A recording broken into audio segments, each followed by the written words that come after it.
Hello दोस्तों, स्वागत है आप सभी का एक बार फिर से आपके अपने चैनल एंटरटेनमेंट पर। आई होप आप सभी लोग स्वस्थ होंगे। तो टीचर पर कोर्ट अटेंडेंट की आज हम लोगेंगे क्लास नंबर 4th। तो इस वीडियो को आप सभी लोग लास्ट तक देखिएगा। इसके अंदर हम वही 25 क्वेश्चंस को कवर करेंगे जो अपने आप में बेस्ट क्वेश्चंस हैं। तो इस वीडियो को आप सभी लोग लास्ट तक देखिएगा। चलिए स्टार्ट करते हैं। तो कुछ बच्चों की शिकायत रहती है कि पीवाईक्यू नहीं कराते, ये नहीं होता वो नहीं होता। तो इन क्वेश्चंस के अंदर सब कुछ इंक्लूडेड है, ठीक है। चलिए फर्स्ट क्वेश्चन आप लोगों के पास आता है, आप लोगों से पूछा है what is the approximate total length of the new Pamban railway sea bridge, India's first vertical lift sea bridge connecting Mandapam to the Rameswaram. बताइए। आप लोगों से पूछा है कि मंडपम को रामेश्वर से जोड़ने वाले भारत के पहले वर्टिकल लिफ्ट समुद्री पुल new Pamban railway sea bridge की अनुमानित लंबाई कितनी है। बताइए कितनी लंबाई है। तो ऑप्शन नंबर जो फर्स्ट है वो आप लोगों का सही है। ठीक है। जो ऑप्शन ऑप्शन नंबर फर्स्ट है वो आप लोगों का सही है। सॉरी, सेकंड जो ऑप्शन है 2.07 किलोमीटर। ठीक है। ये है आप लोगों के पम्बन जो रेलवे ब्रिज है। अभी एक रेलवे ब्रिज आप लोगों का और बना था जम्मू कश्मीर में। जम्मू एंड कश्मीर के अंदर आप लोगों का एक रेलवे ब्रिज और बना था। वो था आप लोगों का चेनाब ब्रिज। चेनाब ब्रिज था आप लोगों का।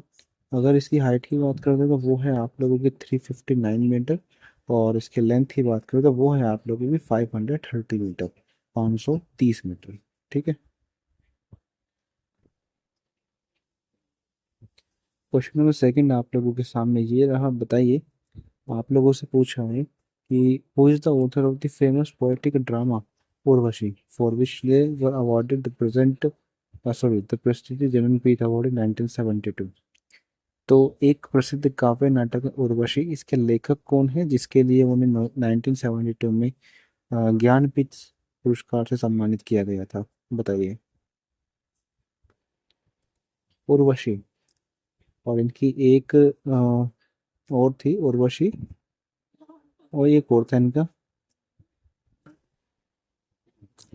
इनका एक और था महाकाव्य। तो ये है आप लोगों का रामधारी सिंह दिनकर। ठीक है, रामधारी सिंह दिनकर। उर्वशी नीम के पत्ते, है ना। उर्वशी अलग है, नीम के पत्ते अलग है। तो वो भी किनके द्वारा लिखा गया है, रामधारी सिंह दिनकर जी के द्वारा। चलिए आगे बात करते हैं। क्वेश्चन नंबर थर्ड बताइए। क्वेश्चन नंबर थर्ड में आप लोगों से पूछा है द महान सत्याग्रह, ऑल्सो नोन एज महासत्याग्रह, led by Dr. B.R. Ambedkar on March 20, 1927, was organized to secure which of the following rights।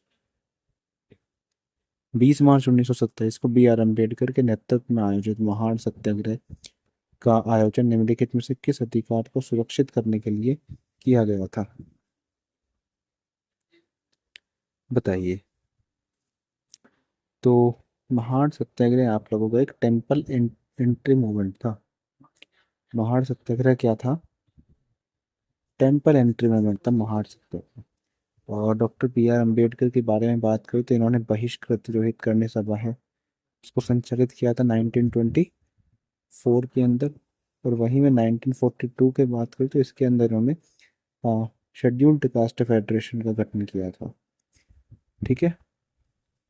तो नॉर्थ के अंदर जो टेम्पल एंट्री मूवमेंट का जो श्रेय जाता है वो डॉक्टर बी आर अम्बेडकर को ही जाता है। ठीक है।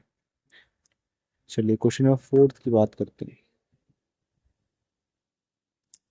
क्वेश्चन नंबर फोर्थ में आप लोगों से पूछा है according to the historical accounts of the Mughal emperor, which of the following list correctly identifies the three brothers of the second Mughal emperor Humayun। Mughal साम्राज्य के ऐतिहासिक विवरण के अनुसार निम्नलिखित में से कौन सा विकल्प दूसरे मुगल सम्राट हुमायूं के तीन भाइयों की सही पहचान बताता है। तो बेसिकली आप लोगों से पूछा है कि हुमायूं के तीन भाई और थे, उनका नाम बताना है। बताइए।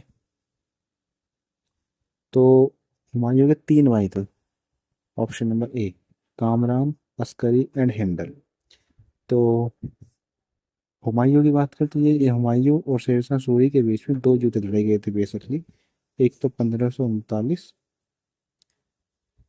एंड एक आप लोगों को 1540 के अंदर। ठीक है, बेसिकली दो युद्ध आप लोगों के हुमायूं और शेरशाह सूरी के बीच में लड़े गए थे, जिसमें हुमायूं डिफीट हुआ था शेरशाह सूरी से। ठीक है, 1539 के अंदर चौसा का युद्ध था, 1540 के अंदर कन्नौज का युद्ध था। और डिफीट होने के बाद जो हुमायूं है वो ईरान चला गया था, जहाँ पर पहले से एक डायनेस्टी रूल कर रही थी, असफेद डायनेस्टी। फिर 1555 के अंदर वो लौट के आता है असफेद डायनेस्टी से, और लाइब्रेरी की सीढ़ियों से गिरने से उसकी मृत्यु हो जाती है। तो ये पूरी कहानी है इसके पीछे की। ठीक है, चलिए नेक्स्ट क्वेश्चन आप लोगों से आता है, आप लोगों को मैचअप करने। तो आप लोगों के पास कांग्रेस के शुरुआती चार सेशंस गिवन है, जो 1885, 1886, 1887 एंड 1888। और इनके प्रिसाइडिंग ऑफिसर्स आप लोगों के समक्ष हैं, आप लोग मिलाइए। और यहाँ पर ऑप्शन गिवन नहीं है, तो आप लोग वैसे कर सकते हैं कि फर्स्ट का फर्स्ट, फर्स्ट का सेकंड। तो चलो मैं बताता हूँ। जो पहला सेशन था वो रमेश चंद्र बनर्जी ने लीड कर रहा था। कहाँ पर किया गया था? बॉम्बे संस्कृत कॉलेज है, वहाँ पर किया था डब्ल्यू सी बनर्जी जी ने।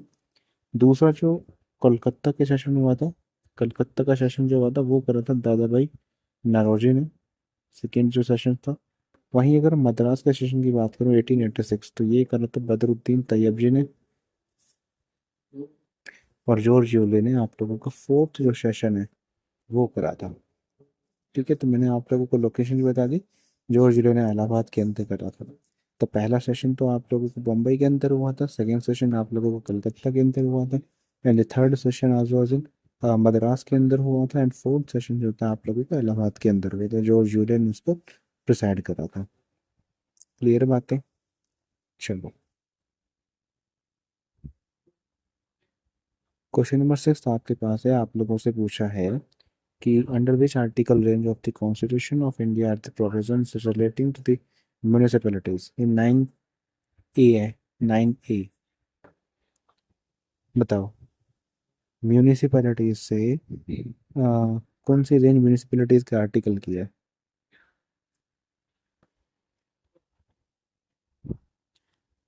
बताइए।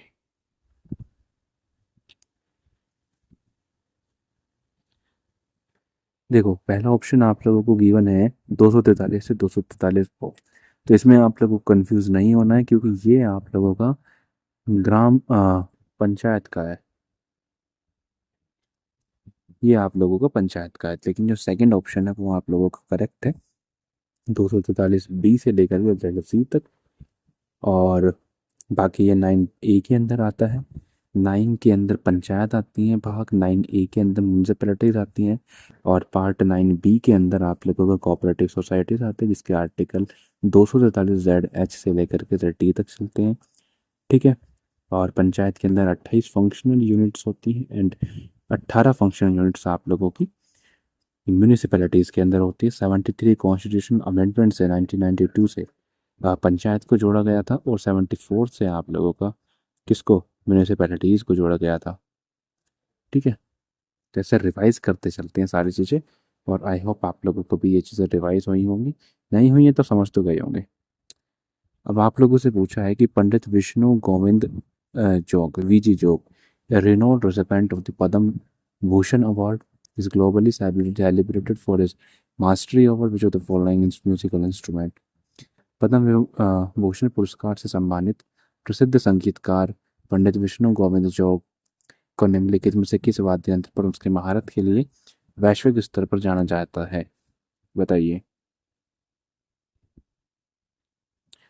बताइए। तो अगर मैं वीजी जोग के साथ और कौन कौन से थे, ठीक है, थोड़ा सा आप लोगों को हिंट देता हूँ, क्या पता आप लोग समझ जाए। एक तो विजय जोग थे, एक आप लोगों के एनआर मुरलीधरन थे, एक एनआर मुरलीधरन थे, एक आप लोगों के लाल गुडी जयराम थे। तो ये सारे ही आप लोगों के वॉयलिन से संबंधित थे। तो सही जवाब है आप लोगों को वॉयलिन। ठीक है भैया। चलिए क्वेश्चन नंबर 8 की बात करते हैं। क्वेश्चन में दम लग रहा है ना। देखो मैंने अभी रिसेंटली एक यूट्यूब चैनल देखा था, वो आप लोगों को सिंपल सिंपल क्वेश्चन कराए जा रहे थे ना। क्वेश्चन की मतलब किस तरीके से फॉर्मेट डिजाइन होता है ना, कुछ पता है कुछ नहीं पता है, जीरो। है ना। भाई DSSS भी क्वेश्चन आसान ही पूछता है ना, तो उसकी लैंग्वेज ऐसी बना के पूछेगा कि आपको लगेगा भाई क्वेश्चन खतरनाक है। बताओ। अब आप लोगों से पूछा है कि ये आत्मकथा है, truth, lover and little malice, the widely read autobiography of which iconic Indian novelist, journalist and political commentator, truth, love and little malice किस प्रतिष्ठित भारतीय उपन्यासकार, पत्रकार और राजनीतिक समीक्षक की व्यापक रूप से पढ़े जाने वाली आत्मकथा है? बताइए। बताइए। तो ये है आप लोग खुशवंत सिंह जी की। ठीक है। खुशवंत सिंह की है। खुशवंत सिंह की एक वर्ड है ट्रेन टू पाकिस्तान। लिखूं? चलो लिख देता हूँ। Train to Pakistan. और खुशवंत सिंह के साथ साथ आप लोग जसवंत सिंह को भी याद रखिएगा, उनकी पुस्तक थी इंडिया एट रिस्क। ठीक है। India at risk. और और कौन सी बता। और थी आर के नारायण की बात करें तो ये आप लोगों की गाइड थी। आई थिंक मैंने आप लोगों को बताया होगा। आर के नारायण की गाइड थी, स्वामी एंड फ्रेंड्स थी। है ना। ठीक है। क्वेश्चन नंबर 9 आप लोगों से पूछा है। The prestigious Nobel Prize is awarded annually in several fields to recognize outstanding contribution to humanity. Which of the following fields is not one of the official categories for which a Nobel Prize is awarded? प्रतिष्ठित Nobel पुरस्कार प्रतिवर्ष मानवता के उत्कृष्ट योगदान को मान्यता देने के लिए कई क्षेत्रों में प्रदान किया जाता है, तो इनमें से किस क्षेत्र को प्रदान नहीं किया जा सकता? ये क्वेश्चन से आप लोगों से पूछा है। देखो अगर नोबेल प्राइज की बात हो तो ये आप लोगों का टोटल 6 श्रेणियों में दिया जाता है, जिसमें मेडिसिन भी शामिल है, लिटरेचर भी शामिल है, इकोनॉमिक्स भी शामिल है, लेकिन जो मैथमेटिक्स है ये आप लोगों का शामिल नहीं है। ठीक है। कौन कौन से हैं? फिजिक्स, केमिस्ट्री, मेडिसिन और क्या है, इकोनॉमिक्स है और लिटरेचर है एंड पीस पीस प्राइज है। अगर इन 6 में से मैं एक की बात करूं, खाली जो पीस वाला है, पीस, ये हमने नॉर्वे से लिया है। हमने तो कुछ लिया ही नहीं है। नॉर्वे ने इसकी शुरुआत करी थी। और बाकी जो 5 हैं वो हमने सारे स्वीडन से लिए हैं। स्वीडन की राजधानी क्या है पता है? स्टॉकहोम।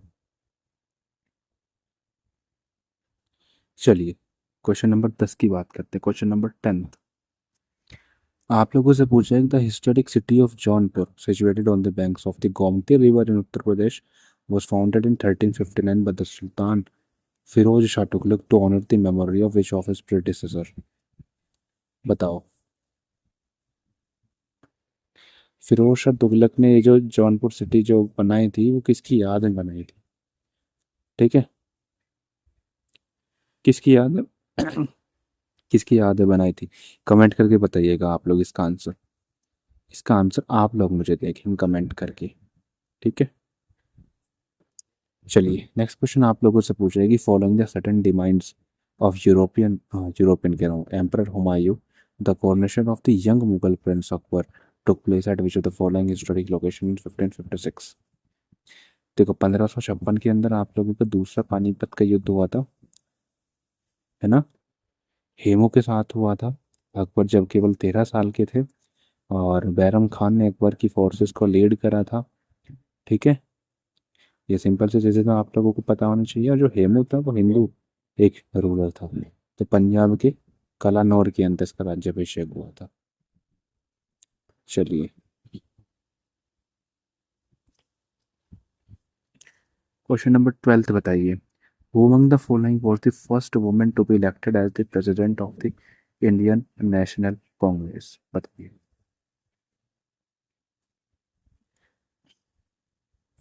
बताइए।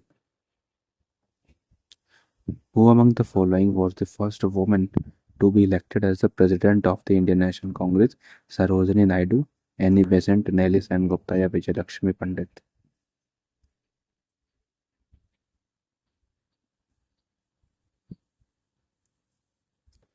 बताइए।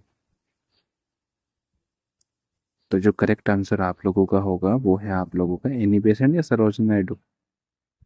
बताओ, एनी बेसेंट या सरोजिनी नायडू? तो सही जवाब आप लोगों का होगा एनी बेसेंट। ठीक है। एनी बेसेंट की बात करूँ तो इन्होंने 1917 का जो सेशन था, कलकत्ता का सेशन, वो प्रिसाइड करा था। वहीं सरोजिनी नायडू की बात करूँ तो इन्होंने 1925 का कानपुर का जो सेशन था वो प्रिसाइड करा था। ठीक है। और सरोजिनी नायडू जो थी पहली वुमन थी इंडियन नेशनल कांग्रेस में। और बाकी प्रेसिडेंट पूछे तो वो एनी बेसेंट थी। चलिए बात करते हैं, आप लोगों से पूछा है द बैटल ऑफ धर्मात ऑफन रेफर टू एज धर्मात war was fought on April 15 of which year during the brutal Mughal ruler of the succession? धर्मात का युद्ध आप लोगों को कब हुआ था? थोड़ी सी हिंट तो इस क्वेश्चन में। ये धर्मात का युद्ध, सामूगढ़ का युद्ध और देवराय का युद्ध, ये सारे औरंगजेब के थे। ये सारे औरंगजेब के थे। औरंगजेब के जिंदा पीर बजा बताता था अपने आप को। नाइन्थ जो गुरु थे, गुरु टेक बहादुर, उनको भी इसने ही मरवाया था। बताओ। तो औरंगजेब के तीन थे युद्ध, तो धर्मात का, सामूगढ़ का और देवराय का। धर्मात और सामूगढ़ दोनों आप लोगों के 1658 के अंदर थे। बाकी सामूगढ़ का जो युद्ध था वो 1659 के अंदर था। सॉरी सॉरी सॉरी, देवराय का जो युद्ध था वो 1659 के अंदर था। चलिए आगे बात करते हैं। Myopia is a common vision condition also known as nearsightedness. In a myopic eye, where is the image of a distant object forms? Myopia दृष्टि की एक सामान्य स्थिति है जिसे निकट दृष्टि दोष भी कहा जाता है। मायोपिया से पीड़ित आंख में किसी दूर की वस्तु का प्रतिबिंब, इमेज, कहाँ पर केंद्रित होता है? Behind the retina, in front of the retina, directly on the retina या ऑन द ब्लाइंड स्पॉट? देखो, मायोपिया को नियर साइटेडनेस बोलते हैं और हाइपर माइट्रोपिया को फार साइटेडनेस बोलते हैं। अब इन दो कॉन्सेप्ट्स के अंदर बहुत ज़्यादा बच्चे कंफ्यूज होते हैं।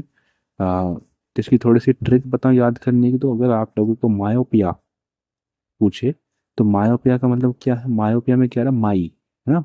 और माई मतलब पास की चीज़ें, मेरी, है ना। तो मायोपिया में क्या होता है कि मायोपिया में आप लोगों को पास का दिखाई देता है, क्योंकि नियर साइटेडनेस अगर आप लोगों को लिखा दिख गया ना तो आप लोग उसे कमजोरी समझेंगे। सा नियर साइटेडनेस की पास का नहीं दिखता। तो यहाँ पर कंफ्यूज नहीं होना है। मायोपिया का मतलब माई, वे पास की चीजें दिखना। और हाइपर मेट्रोपिया उसका उल्टा कर दो, उसमें दूर की चीजें आप लोगों को दिखती हैं, जिसको फार साइटेडनेस से बोलते हैं। मायोपिया को करेक्ट किससे किया जाता है? कॉनकेव यूज से मायोपिया को करेक्ट किया जाता है। और मायोपिया में क्या होता है? रेटिना के पीछे नहीं बनती, रेटिना के सामने इमेजेस बनती है, in the front of retina.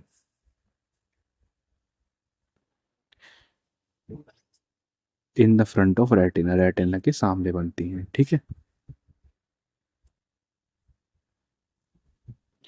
चलिए आगे बात करते हैं। क्वेश्चन नंबर 15 हमारे पास आता है। आप लोगों से पूछा है कि द नोटेबल ऑटोबायोग्राफी जिसका नाम था daughter of destiny, also published internationally as daughter of the east, was written by which prominent south Asian political leader? तो डॉटर ऑफ डेस्टिनी बेसिकली किसने लिखी थी, ये बताइए। डॉटर ऑफ डेस्टिनी तो सिंपल है, बेनजीर भुट्टो। ओ भैया, ओ भाई साहब, भाई साहब इधर आइए, इधर आइए, इधर। ये लिखी थी बेनजीर भुट्टो ने। ठीक है। चलिए आगे बात करते हैं। क्वेश्चन नंबर 16 आप लोगों से पूछा है, काफी भयंकर सा आप लोगों को लग रहा होगा। बहुत तगड़ा क्वेश्चन है, इसलिए ध्यान से पढ़िएगा। Under article 355 of the Constitution of India places a crucial binding duty on the Union government. Which of the following statements correctly identify this constitutional obligation? Bharat के संविधान का अनुच्छेद 355 केंद्र सरकार पर एक महत्वपूर्ण बाध्यकारी कर्तव्य लागू करता है। निम्नलिखित में से कौन सा कथन इस संवैधानिक दायित्व की सही पहचान करता है? बेसिकली आर्टिकल 355 क्या है ये बताना है आप लोगों को। तो to protect state against external aggression and internal disturbance, या to manage and distribute interstate river water shares, to enforce financial discipline across state treasuries, या to ensure absolute deployment of central paramilitary forces। बताइए। तो सही जवाब आप लोगों का है option number A, to protect state against external aggression and internal disturbance. और यदि मैं आप लोगों से पूछूं कि भाई आर्टिकल 356 क्या है और 365 अंतर क्या है, तो 356 तो वो है कि जब कॉन्स्टिट्यूशन को फॉलो ना करे, कॉन्स्टिट्यूशन में जो लिखा है उन चीज़ों को ना माने कोई राज्य, तो तब 356 है। और 365 तब लगता है जब सेंटर्स की जो रूल्स एंड रेगुलेशन है, सेंटर्स की जो ऑर्डर्स हैं केंद्र सरकार के, केंद्र के बल्कि, उन्हें फॉलो ना करे, तो तब स्टेट पे चीज़ें अप्लाई होती हैं। ठीक है,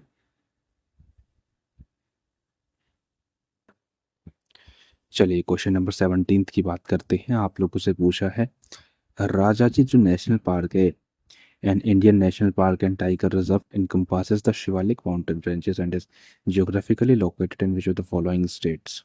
अब देखो राजाजी नेशनल पार्क कहाँ है, अगर ये आप लोगों से पूछे तो आप लोगों को ये मज़ा आता है इसको पढ़ने की, एक लाइन का सवाल है।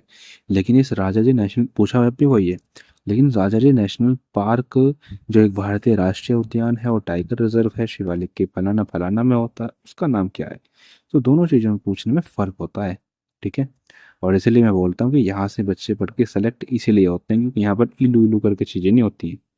है ना, आप लोग CSIR के रिजल्ट उठा के देखिए, CSIR और इसरो के रिजल्ट आप लोग उठा के देखिए।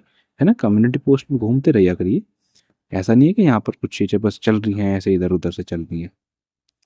तो उत्तराखंड के अंदर है, और यहीं से आप लोग जानते हैं कि यहाँ सबसे पुराना जो जिम कॉर्बेट है वो यहीं पर है। और 1973 के अंदर यहाँ पर एक टाइगर जो प्रोजेक्ट था वो भी स्टार्ट करा गया था। है ना, चलिए और बात करते हैं। तो देखो ये है, ऐसा है, देखो है, देख रहे हो कितना आनंद है? देखो ऐसे सफारी होती है, जंगल सफारी। देखियो बड़े बड़े वृक्ष हैं इधर, हैं इधर, सनलाइट इधर, गाड़ी, भाई साहब क्या फील आ रही होगी। मतलब धूप भी सही तरीके से आ नहीं पा रही है नीचे। एक बार तो जाना पड़ेगा भाई यहाँ पर, मन बन गया अब तो। ठीक है, चलिए क्वेश्चन नंबर रुक जा भाई रुक जा, बताइए क्वेश्चन नंबर 18 आप लोगों से पूछा है। द मुगल एम्परर शाहजहां, जिसको खुर्रम के नाम से भी जाना जाता है, was born to emperor Jahangir and which of the following consort was Rajput princess from the Rathore clan of Marwar. बताइए, मुगल सम्राट शाहजहां का जन्म सम्राट जहांगीर और उनकी किस संगनी से हुआ था, जो मारवाड़ के राठौड़ वंश की राजपूत कुमारी थी? तो सभी को ना एक भ्रम होता है कि शाहजहां का जो जन्म हुआ था वो जहांगीर की पत्नी मेहरुन्निसा से हुआ था। तो वो आप लोगों का भ्रम आज हट गया होगा। ये जगत गोसाई है इसका सही आंसर, जगत गोसाई के बेटा था शाहजहां। बताइए, ये भी बड़ा भयंकर सा सवाल आप लोगों को लग रहा होगा, लेकिन इस क्वेश्चंस में से भी DSSS भी आंसर क्वेश्चन देखेगा। क्वेश्चन आप लोगों से पूछे, the influential 3 volume work title the history of British India publish in 1817 which significantly shaped British colonial policy and divided Indian history into Hindu, Muslim, and British periods, was authored by which Scottish historian और political philosopher? तो आप लोगों से पूछा है कि history of British India 1817 के अंदर जो लिखी गई थी, जिसमें इंडिया को जो है 3 भागों में बांटा गया था, हिंदू, मुस्लिम और ब्रिटिश पीरियड में, तो ये काम किसने करा था? अब आप लोगों से पूछ ले कि भाई हिस्ट्री ऑफ ब्रिटिश इंडिया किस वर्ष लिखी गई थी, आप लोगों से ऑप्शन देके पूछ ले कि हिस्ट्री ऑफ ब्रिटिश इंडिया में से इनमें से किस कैटेगरी के अंदर डिवाइड नहीं किया गया था। है ना, तो ये सारी चीज़ें हैं, और ये जेम्स मिल की थी। ठीक है, अब आप लोगों से क्वेश्चन पूछा है कि who among the following was the first ever recipient of the prestigious Arjun award in the discipline of archery. Archery के अंदर इनमें से कौन था, बताइए। तो आर्चरी के अंदर है कृष्णा दास, इनको सबसे पहली बार अर्जुन अवार्ड दिया गया था। अगर मैं बात करूँ इसको याद करने का तरीका है, तो आर्चरी है, आर्चरी वही तीरंदाजी, तीरंदाजी और कृष्ण जी, कृष्ण जी और तीरंदाजी का एक अपना अलग ही मजा है, इस तरीके से याद कर सकते हो, है ना, आर्चरी तीरंदाजी। ठीक है, चलिए, और भी जो अर्जुन अवार्डी हैं हम कवर करेंगे, घबराइए मत। जैसे नंदू नाटेकर हुए, बैडमिंटन के अंदर मिला था, है ना। और एक और थे हॉकी के अंदर उनको मिला था, फिलहाल मेरे नाम याद नहीं आ रहा है ना। मीना शाह थी, उनको भी मिला था। शाहनन शेट्टी, अ, कुश्ती के अंदर मिला था, कबड्डी के अंदर, है ना। कर लेंगे कवर, दिक्कत ना लो, अभी जो करा रहा हूँ बस इन पर ध्यान दीजिए। During the Indian national movement Lokmanya Bal Gangadhar Tilak formally launched his Indian home rule league in April 1916 at a meeting held in which of the following locations। तो यहाँ पे बहुत ज़्यादा बच्चे कंफ्यूज होते हैं, क्योंकि होम रूल लीग आप लोगों की दो बनी थी, एक तो बाल गंगाधर तिलक ने और एक बनाई थी एनी बेसेंट ने। तो भाई साहब एनी बेसेंट को ऐसे याद कर लो, ABC, ABC, सी मतलब चेन्नई, चेन्नई मतलब मद्रास के अंदर। तो एनी बेसेंट ने मद्रास के अंदर बनाई थी। और बाकी जो बाल गंगाधर तिलक की बात करें होम रूल लीग, तो उन्होंने बनाई थी पूना में, पूना में बनाई थी। ठीक है, चलो।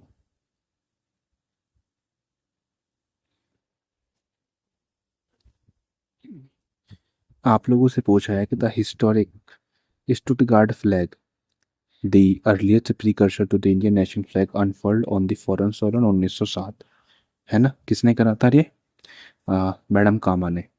was later secretly smuggled into India by which of the following group or individual। तो आप लोगों से पूछा है कि 1907 के अंदर तो स्टुटगार्ट जर्मनी के अंदर जो झंडा फहराया गया था बाई मैडम कामा, उसको स्मगल करा था, जो फिलहाल में मराठा और जो केसरी जो लाइब्रेरी है वहां पर वो अभी रखा है। तो आप लोगों को बताना है किसने की थी ये सारी चीजें। तो यहाँ पर एक ऑप्शन आप लोगों को ये गलत हो गया है, ये भिकाजी कामा यहाँ पे नहीं आएगा, है ना। ये भिकाजी कामा नहीं है, इसका आंसर ही मैं आप लोगों को बता देता हूँ, ये है इंदुलाल याग्निक, इंदुलाल याग्निक जी। ठीक है, ये है इसका करेक्ट आंसर। ठीक, चलिए क्वेश्चन नंबर 23 की बात करते हैं। क्वेश्चन नंबर 23 ये रहा आप लोगों के सामने, बताइए। Who among the following is a globally recognized as the father of modern finance, microfinance and microcredit institution for his revolutionary work in empowering the poor। तो basically father of micro finance institution किसको कहा जाता है, ये आप लोगों से पूछा है। और इनके बारे में थोड़ा सा और पता, तो 2006 के अंदर इनको नोबेल प्राइज मिला था, और बांग्लादेश के अंदर ग्रामीण बैंक की स्थापना करी थी 1983 के अंदर, 1983 के अंदर। तो सही जवाब है आप लोगों का मोहम्मद यूनुस। अरे भाई ये रुकता नहीं है इधर, मोहम्मद यूनुस। ठीक है,